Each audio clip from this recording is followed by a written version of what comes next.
Pour les boutons, celui de gauche, c'est pour le B21 derrière, l'essuie-glace. Celui-ci, c'est pour les feux de travail. Un appui en bas, c'est pour les deux à droite.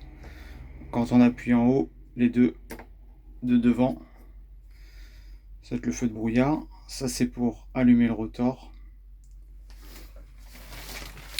Au niveau des boutons, les gyros, la boule d'azote pour le bras, le souffleur, la caméra de recul, auxiliaire, c'est pour ouvrir la bavette. Celui-ci, c'est pour actionner l'hydraulique. Celui-ci, c'est pour le souffleur du ventilateur à l'arrière pour inverser les pales. Ces deux-là, je les explique après. Celui-ci, c'est pour le sens du rotor. Le frein de parc. Les différents modes pour les roues. La vitesse du rotor. Le floating. Pour le joystick, tout est là.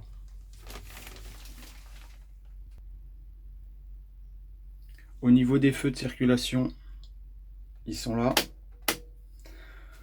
Quand on roule, il faut toujours avoir celui-ci d'allumé. Ça active le troisième feu qui est devant et ça éteint celui qui est derrière. Si j'appuie sur celui-ci, ça éteint celui de gauche et ça l'allume devant. Mais il sert que si vous travaillez de nuit avec le bras à gauche.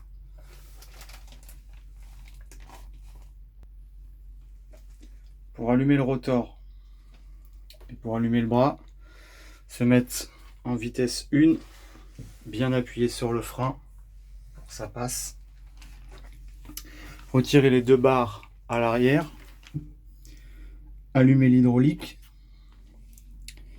mettre la boule d'azote, je sors le bras. Une fois que le bras est sorti, est en position, j'appuie sur ce bouton là, ça allume le rotor, puis je sélectionne mon sens de coupe et je mets ma vitesse entre 1600 et 1750 tours minute. Si jamais je descends, tout se coupe automatiquement.